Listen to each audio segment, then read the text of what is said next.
Time marches on, and the age of a new king draws nearer. Today's the day we start our trek to the Sandworm's Den. It'll take us at least a day to actually get there, so let's get going. Trusting the advice of Morris, Barden's right-hand man, the party takes the Gauntlet Runner towards the giant sandworm's nest. They could not know what they will encounter here, nor that it might be only the beginning of their trials.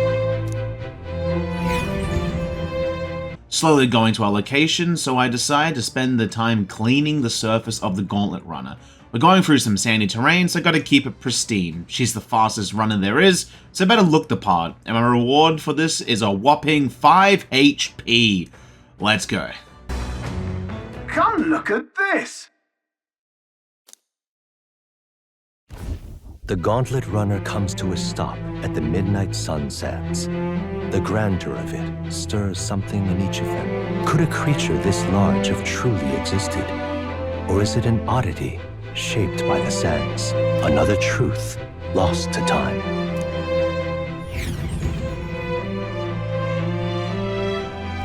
We make it to a being that looks like a giant sandworm, at least the husk of it. It towers over everything in the oasis it rests within. We're astonished by it, while Hulkenberg is thinking of what type of food it could make. Neris tells us to look at the ground. I think it's sand, but he tells us that it's actually glass. The kind to see in shops. Gallica asks him if it's naturally made, but he's unsure how it could. The heat needed would be an eyebrow-scorching heat. Hulkenberg finds that interesting, thinking something happened here. Neris seems to agree as he starts to jot down some notes, and with a little talk and Stroll getting the short end of the stick, we head back to the runner with another drawing for Maria. As we're going through with our quest to the Sandworm's Den, we get jumped by another Gauntlet runner, another candidate it seems, but the voice, it's familiar. It turns out to be true, as it's Catherina. Guess we're getting into a fight, like it or not.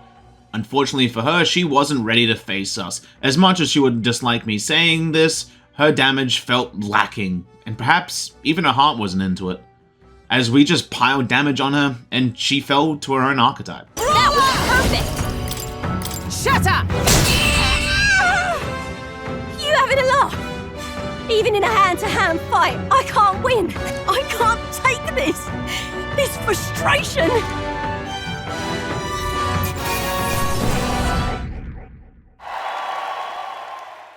By the looks of it, she was not happy with her defeat, saying, "I'm unbelievable," and turning into a real force to be reckoned with. I compliment her back on her strength, even if it wasn't close, but then talks about my power, saying it's nothing she's seen before, unsure if she's to be shocked or awed, and adds that, to be honest, she didn't think I'd have kingly ambitions. I respond that it's complicated. She doesn't push it as she talks about the carapace of the world and how poorly they have it, calling it an endless cycle of misery they can't break out of their own. But now that anyone can be crowned, she's gonna risk her life to do it, and once she is, she'll put a bounty on every rich and greedy bastard this country's known. Lofty goal if she can live to see it that long, but I'll be honest, seeing those snobby dicks get a little comeuppance feels nice to hear, even if it's a hypothetical. She tells me the idea of going was a clamor, wanting the best for her people, thinking that not all of them are that bad. And she asks for what I would do as king, so I decide to mess with her and only tell her if she can beat me. And she's invigorated to take me on in the future, something I'd love to see as our bond grows stronger.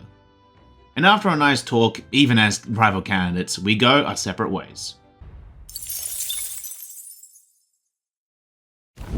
The Gauntlet Runner takes repose at an encampment as the sun sets along the sandy horizon, darkness settling in. What creeps through the sands outside in the night is unknown to the party as they take their well-deserved rest.